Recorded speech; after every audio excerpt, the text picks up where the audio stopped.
Economic interventionism is an economic policy perspective favoring government intervention in the market process to correct the market failures and promote the general welfare of the people. An economic intervention is an action taken by a government or international institution in a market economy in an effort to impact the economy beyond the basic regulation of fraud and enforcement of contracts and provision of public goods. Economic intervention can be aimed at a variety of political or economic objectives, such as promoting economic growth, increasing employment, raising wages, raising or reducing prices, promoting income equality, managing the money supply and interest rates, increasing profits, or addressing market failures. The term intervention assumes on a philosophical level that the state and economy should be inherently separated from each other. Therefore, the terminology applies to capitalist market-based economies where government action interrupts the market forces at play through regulations, economic policies or subsidies.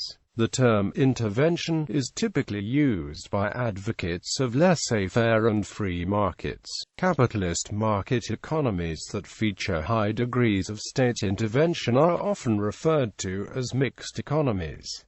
Types of interventions. Economic interventions common in contemporary market-based economies include targeted taxes, targeted tax credits, minimum wage legislation, union shop rules, contracting preferences, direct subsidies to certain classes of producers, price supports, price caps, production quotas, import quotas, and tariffs. Demand management and Keynesian economics are sometimes cited as mild forms of economic planning, designed to overcome cyclical instability inherent in market economies, or to make market economies function properly in a desired fashion. Government regulation over markets and/or firms can also be a type of intervention when it inhibits, corrects or distorts the market mechanism in setting the price of a good service. Indicative planning in market economies is sometimes considered to be a form of intervention when it greatly influences the setting of prices in markets.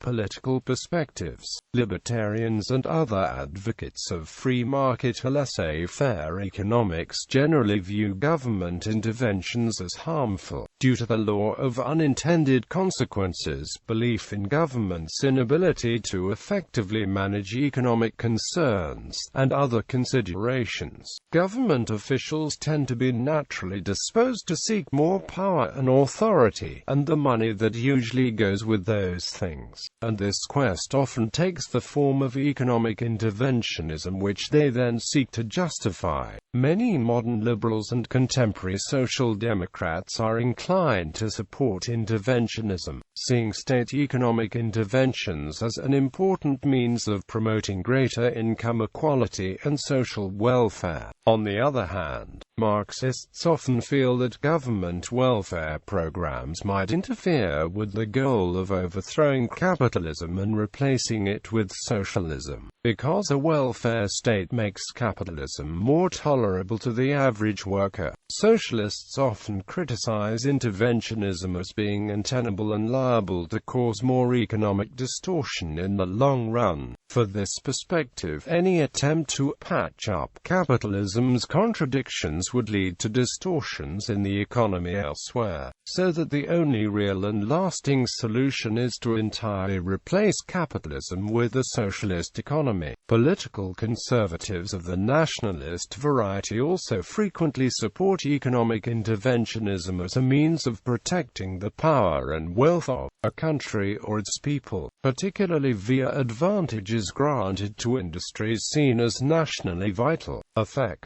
The effects of government economic interventionism are widely disputed. Regulatory authorities do not consistently close markets, yet are seen in economic liberalization efforts by states and various institutions in Latin America. Financial liberalization and privatization coincided with democratization. One study suggests that after the lost decade an increasing diffusion of regulatory authorities emerged emerged. These actors engaged in restructuring the economies within Latin America. Latin America through the 1980s had undergone a debt crisis and hyperinflation. These international stakeholders restricted the state's economic leverage and bound it in contract to cooperate. Multiple projects and years of failed attempts for the Argentine state to comply. The renewal and intervention seemed stalled. Two key intervention factors that instigated economic progress in Argentina were substantially increasing privatization and the establishment of a currency board. As one can see, this exemplifies global institutions including the International Monetary Fund and the World Bank instigate and propagate openness to increase foreign investments and economic development within places including Latin America. In Western countries, government officials theoretically weigh the cost-benefit for an intervention for the population if they succumb beneath coercion by a third private party and must take action. Also, intervention for economic development is at the discretion and self-interest of the stakeholders.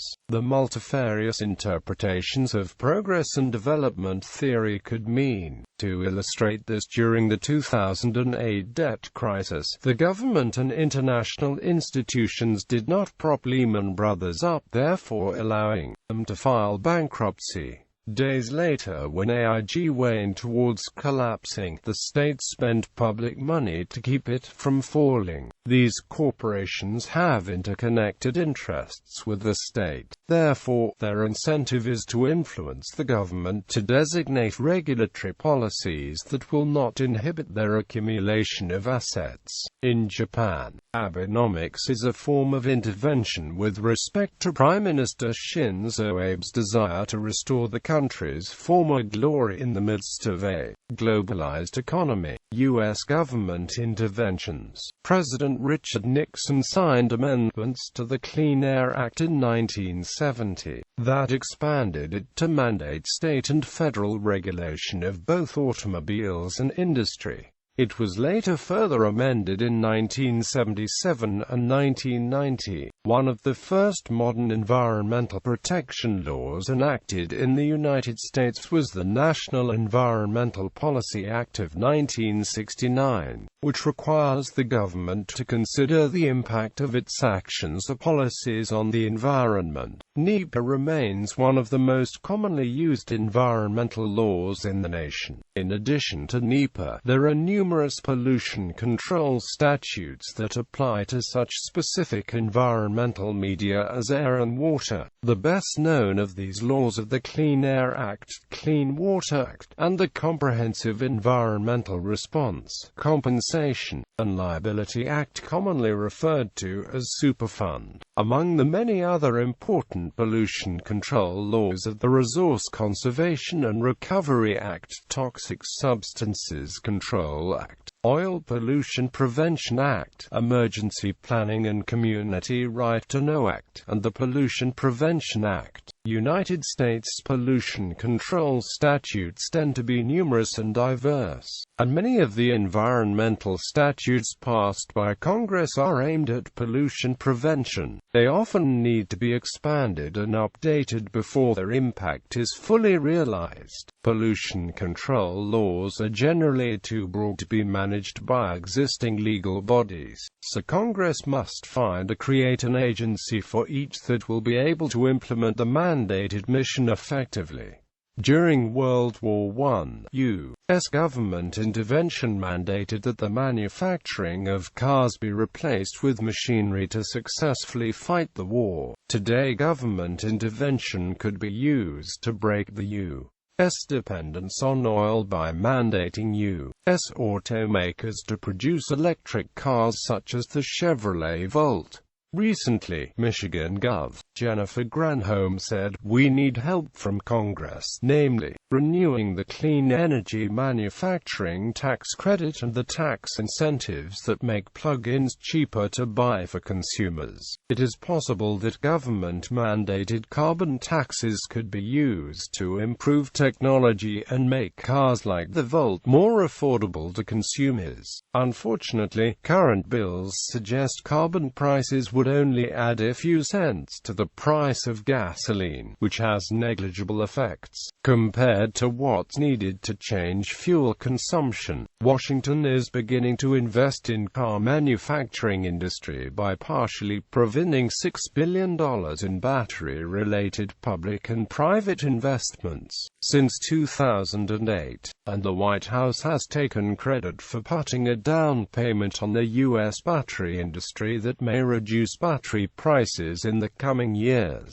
Currently, opponents believe that the carbon dioxide emissions tax that the U.S. government introduced on new cars that is unfair on consumers and looks like a revenue-raising fiscal intervention instead of limiting harm caused to the environment. A national fuel tax means everyone, no matter what vehicle they drive, will pay the tax. The amount of tax each individual or company pays will be proportional to the emissions they generate. The more they drive, the more that they would need to pay. This tax is supported by the motor manufacturers. However, stipulations confirmed by the National Treasury state that minibuses and minibuses will receive a special exclusion from the emissions tax on cars and light commercial vehicles, which comes into effect from September 1, 2010.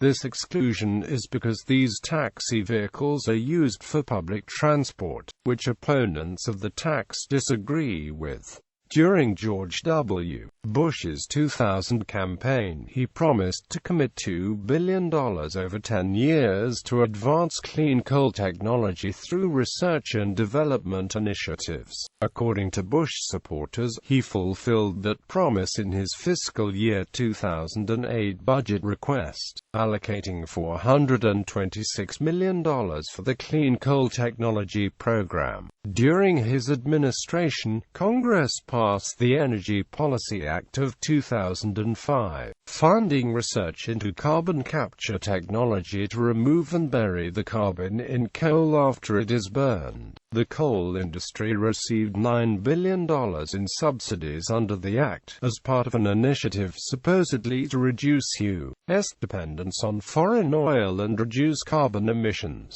This included $6.2 billion for new power plants, $1.1 billion in tax breaks to install pollution control technology, and another $1.1 billion to make coal a cost-efficient fuel. The Act also allowed redefinitions of coal processing, such as spraying on diesel or starch, to qualify them as non-traditional, allowing coal producers to avoid paying $1.3 billion in taxes per year. The Waxman-Markey Bill, also called the American Clean Energy and Security Act, passed by the House Energy and Commerce Committee in 2010, targets dramatic CO2 reductions after 2020, when the price of the permits would rise to further limit consumers' demand for CO2-intensive goods and services. The legislation is targeting 83% reduction in CO2 emissions from 2005 levels in the year 2050.